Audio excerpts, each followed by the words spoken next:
रांगडा महाराष्ट्र, राकट महाराष्ट्र अशा उपमा आपण पुस्तकातून खूपदा वाचल्यात, मनातल्या मनात कल्पनाही केल्यात. पण जिच्या कुशीत महाराष्ट्र विसावलाय त्या सह्याद्रीच्या डोंगर रांगांचा याची देही याची डोळा अनुभव घ्यायचा तर आपल्यातल्या रांगडेपणाचा, राकटपणाचा कस लागतो.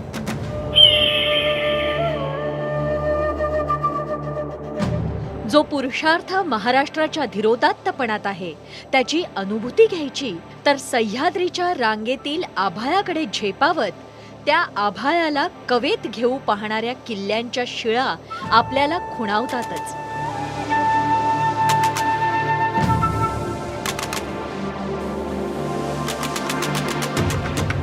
हे किल्ले भौगोलिक आश्चर्याचा धक्का तर देतातच, पण सोबतच ऐतिहासिक, सांस्कृतिक वारशाची भव्यताही दाखवतात.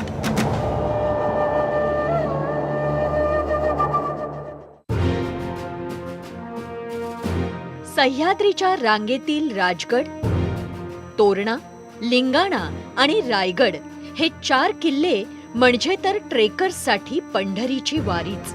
ट्रेकिंगची भक्ती करणाऱ्या वारकऱ्यांना आपल्या पंढरीत जाण्यासाठी अनेक वेड्या वाकड्या वळणांचा सामना करावा लागणार होता.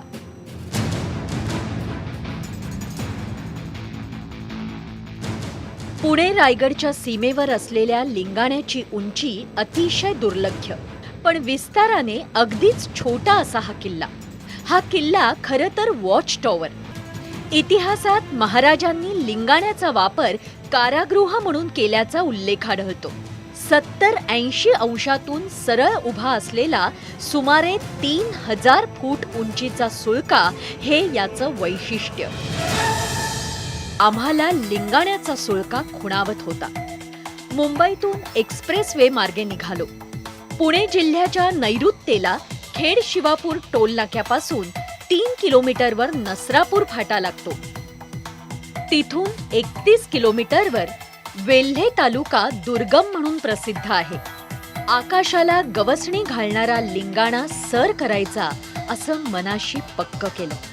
गाडी कच्च्या रस्त्याला लागली. दोन्ही बाजूला सह्याद्रीच्या डोंगर रांगा आणि मध्ये आम्ही, अशी जणू स्पर्धाच सुरू झाली. उंच सखल प्रदेश, अरुंद आणि वळणावळणाचा रस्ता, यामुळे ड्रायव्हर अतिशय सावधपणे गाडी हाकत होता. डावीकडे उंचच उंच तोरणा उभा, त्याचा सुळका तर अगदी उठून दिसत होता.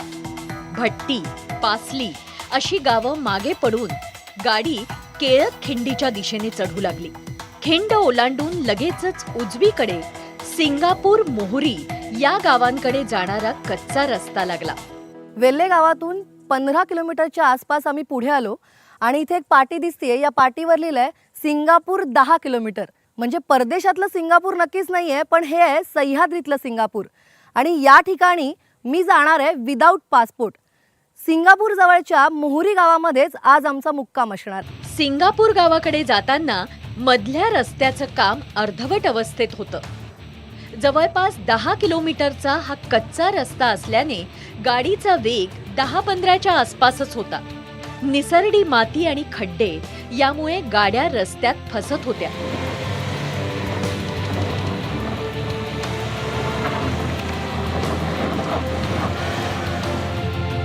अखेर प्रयत्न करून हाही टप्पा पार केला. अखेर मोहरी गावात पोहोचलो. ऐन घाट माथ्यावर वसलेलं छोटंसं गाव. गाव म्हणण्यापेक्षा वस्तीच 6-7 घरांची, पण स्वच्छ आणि नीटनेटकी, अगदी चित्रात दिसावी अशी.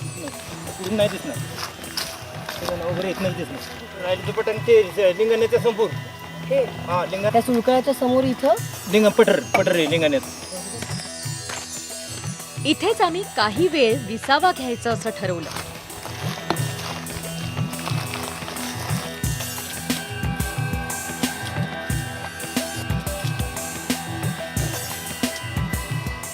तिथल्या एका गावातल्या घरात चुलीवर जेवण तयार केलं. अगदी मस्त अनुभव होता.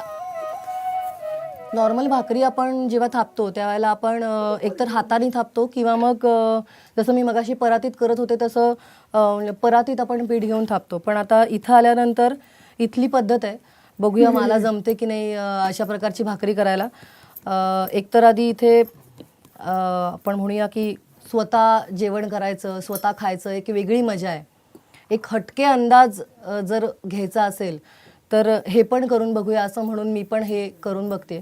मगाशी बटाट्याची भाजी झाली, आता एकीकडे भात झाला आहे आणि आता ही भाकरी पण होते जी पाणीच लावून करायची आहे, रुमालावरती करायची आहे.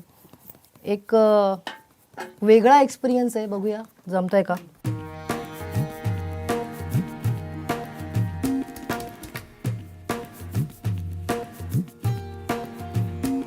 गरम गरम पिठलं भात, नाचणीची भाकरी, मिरचीचा ठेचा, कांदा असं अस्सल गावाकडचं जेवण आणि तेही अंगणात बसून. चांदण्यात जेवण्याची मजा काही औरच. प्रथेप्रमाणे जेवणानंतर गार हवेत काही वेळ आकाश दर्शन झालं.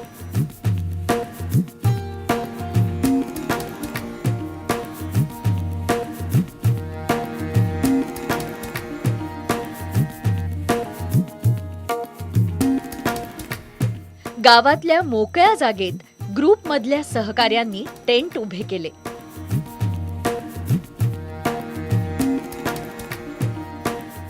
थोडा वेळ विश्रांती घेऊन रात्री 1:30च्या सुमारास ट्रेकला सुरुवात केली.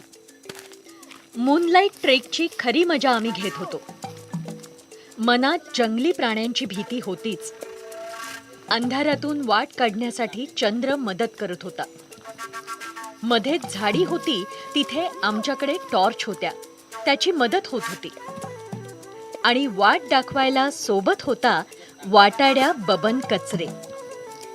गेली कित्येक वर्ष या पायवाटेशी त्याची मैत्री झालीय. बोराट्याच्या नाळेपर्यंत बबन आमची सोबत करणार होता.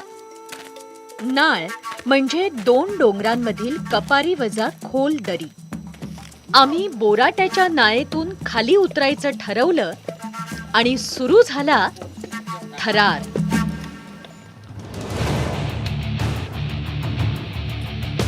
खरं तर लिंगाणा क्लाइम्बिंग हे वेगळं प्रकरण आहे. सोप्या ते मध्यम स्वरूपाच्या क्लाइम्बिंगचा अनुभव असला तरी लिंगाण्यासारख्या ठिकाणी जायला लागते ती टेक्निकल क्लाइम्बिंगची माहिती आणि आवश्यक ती साधनं.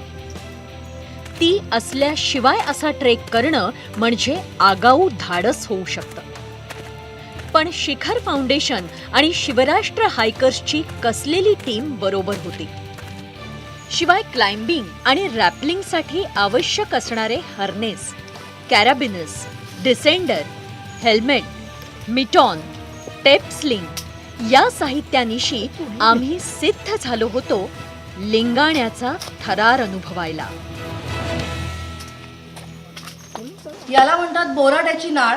साधारणतः आम्ही 1:30 वाजता मोहरी गावातून निघालोय. 1 तास झाला आता आम्ही ह्या बोराट्याच्या नाळेत मध्यावरती येऊन पोहोचलोय. साधारणतः पहाटेचे 3:30 वाजलेत. ही बोराट्याची नाळ आम्हाला आता खाली उतरायची.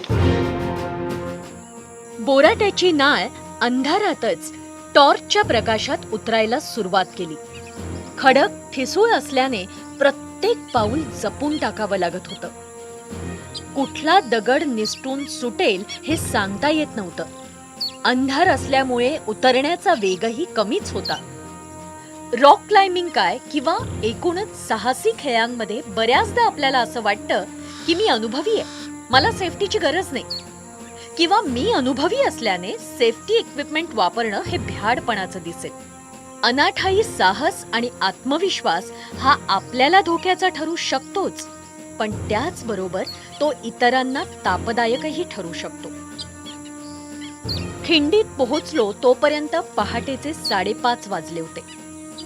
पायथ्याशी जाईपर्यंत सगळेच दमले होते.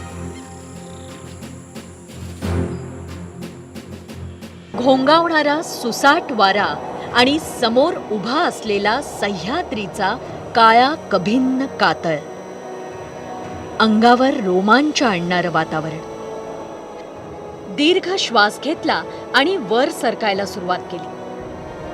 थोड्याच अंतरात नैसर्गिक खाचा मिळेनाशा झाल्या आणि सेफ्टी रोपचा आधार घेण्यावाचून पर्याय उरला नाही. पुढे मग मिळेल तिथे नैसर्गिक खाचा आणि नसेल तिथे रोप असा आधार घेत वरच्या टप्प्यावर मागे वळून पाहिलं तर खोल दरी. वारा अजूनही पिसाटल्यासारखाच होता. सेफ्टी रोप देखील वाऱ्याने हलत होता. इथून पुढे असेच टप्पे पार करत वर जायचं होतं. काही टप्प्यांमध्ये तुमच्या शारीरिक क्षमतेबरोबरच तुमच्या मानसिक तयारीचाही कस लागतो. सह्याद्रीचा मॅटनहॉर्न आम्ही सर केलाय आणि 3000 फुटांवर येण्याचं हे जगात भारी फिलिंग आहे. आम्ही मजल दरमजल करत जिथे गुहा आहे त्या जागी पोहोचलो. लिंगाणा किल्ला कारागृह असल्याचा उल्लेख इतिहासात आढळतो. कैद्यांना इथं आणलं जायचं आणि शिड्या दोर काढून घेतले जायचे. चंद्रराव मोऱ्यांचा पराभव केल्यानंतर शिवाजी महाराजांनी रायगडाजवळ हा किल्ला बांधला. म्हणजे रायगड जर राजगृह तर लिंगाणा हे कारागृह होतं. त्यावेळेला तब्बल 50 कैदी ठेवण्याची क्षमता या किल्ल्यावर होती. आता तुम्ही बघताय आमचा ट्रेकर्सचा सगळा ग्रुप आहे. आम्ही जो सगळा ट्रेकचा जो थरार आहे तो सगळा अनुभवून इथे आलोय. ही जी गुहा आहे याच गुहेमध्ये कैद्यांना ठेवलं जायचं. त्यांना फक्त आपण ह्या आधी जी गेलो ती जी पाण्याची टाकी होती तर त्या पाण्याच्या टाकीतलं फक्त पाणी मिळायचं. अन्न पुरवठा जो शिधा असतो तो या ठिकाणी दिला जायचा आणि कैदी जसा अनुभव घ्यायचे तसेच हे सगळेजण आणि मी सुद्धा इथे. तर तो काय ते थ्रिल काय असेल, तो काय अनुभव असेल याचा आम्ही पण सगळे अनुभव घेतोय असंच खरं तर म्हणायला लागेल. साधारणतः 1665 मध्ये पुरंदरचा जो तह झाला त्या तहामध्ये रायगड, बाणकोट आणि लिंगाणा हे किल्ले शिवाजी महाराजांकडेच राहिले होते. त्यामुळे ते सुद्धा एक वैशिष्ट्य या किल्ल्याचं आपल्याला म्हणता येईल. शिवलिंगासारखा आकार म्हणून याची ओळख लिंगाणा अशी झाली असावी. या सुळक्यावर जेमतेम 15 ते 20 जण बसतील इतकीच जागा आहे. वर सुसाट वारा होता तरीही भगवा फडकवला. समोर रायगडाला अभिवादन केलं. खरं तर नवीन ऊर्जा आणि गाठीला अनुभव घेऊन आम्ही धन्य झालो होतो. मात्र हे सगळं शक्य झालं ते शिवराष्ट्र हायकर्स आणि शिखर फाउंडेशनमुळे. आपल्या सह्याद्रीमधले जे सर्वात अवघड सुळके आहेत हे सगळे पार केलेले. लिंगाणा आम्ही आत्ता 8व्यांदा क्लाइंब केला आहे आणि अशाच पद्धतीनं नवीन लोकांना याच्यामध्ये इन्व्हॉल्व व्हावं आणि अनेक लोकांना त्यात सहभागी करता यावं यासाठी आम्ही हा आत्ताचा इव्हेंट घेतला होता. याच्या वैशिष्ट्य आम्ही असं ठेवलं होतं की जी काही चांदणी रात्र आहे, जे काही पौर्णिमेची रात्र आहे, या रात्रीला आपण अनेक लोकांना जे काही साहसी प्रकार जो काय आहे त्याचा एक अनुभव म्हणून आपण त्यांना या लिंगाणा सुळक्यावर घेऊन आलो होतो. हे प्रोफेशनल क्लाइंबर्स होते सगळे, ज्यांना ऑलरेडी काही क्लाइम्बची सवय आहे किंवा माहिती आहे. अशाच लोकांना आपण या क्लाइंबमध्ये इन्व्हॉल्व केलं होतं आणि आज आम्ही हा सक्सेसफुली लिंगाणाचा क्लाइंब केलेला आहे. हा लिंगाणा किल्ला म्हणजे खूप एक अवघड किल्ला आहे. ध्येय होतं की लिंगाणा सर करायचा. आम्ही शिवराष्ट्र हायकर्स आणि शिखर फाउंडेशन पुणे या दोन्ही संस्थेच्या माध्यमातून आम्ही एकूण 20 जे क्लाइंबर्स होतो आज हा किल्ला आम्ही यशस्वीरित्या सर केलेला आहे. माध्यम सहज अनेक ठिकाणी पोहोचू शकतात, पण हे ठिकाण असं आहे की इथं रोप लावल्याशिवाय हा किल्ला लिंगाणा किल्ला चढता येत नाही. पण या निमित्तानं मला असं आवर्जून सांगावं असं वाटतं की IBN लोकमतची टीम या किल्ल्यावर आली. युरोपियन आल्प्स पर्वतराजीतील मॅटनहॉर्न या शिखराशी तुलना करणारा लिंगाणा, सह्याद्रीच्या कुशीतील बेलाग सुळका अर्थात सह्याद्रीचा मॅटनहॉर्न आम्ही सर केला. उतरताना पुन्हा थरार. रॅपलिंग हा कडे उतरण्यासाठीचा अतिशय जलद मार्ग आहे. यात क्लाइम्बिंग सारखे होल्ड्स शोधावे लागत नाहीत आणि शरीराचा भारही उचलावा लागत नाही. ग्रॅव्हिटीनेच आपण उतरत असतो. फक्त हातांनी दोर धरून हळूहळू सोडणं आणि त्याबरोबरच पाय सरळ ठेवून कड्याला लावत लावत खाली येणं हे तंत्र जमावं लागतं. त्याला जाणाऱ्या सूर्याच्या किरणांनी रायगडाला मिठीत घेतलं आणि लिंगाणा सर करतानाच्या प्रत्येक क्षणाची, प्रत्येक पावलाची आठवण मनात आल्हाद निर्माण करत राहिली. शहरात राहून निपजलेल्या हिशोबी वृत्तीनं निघता निघता डोकं वर काढलं आणि मनात प्रश्न पडला, या ट्रेकनं मला नेमकं दिलं काय? गणिती प्रश्नाचं उत्तर शोधायची तसदी पडली नाही. अळीमेळीचं शहरी जगणं वजा होत धाडसी वाटचालीची बेरीज झाली. प्रोफेशनलपणाच्या बुजगावण्याआड निर्माण झालेल्या अबदारपणाचा काही क्षणांपुरता का होईना भागाकार झाला आणि रोमांचक, धडकी भरवणाऱ्या अनुभूतीचा मनात गुणाकार झाला. लिंगाणा सर करताना रक्ताचा वेग किती वाढला होता माहित नाही, पण मनात घर करून लिंगाण्याचा अनुभव आमच्या रोमारोमात वाहत राहील, चिरकाळ, शेवटपर्यंत. बस इतकंच.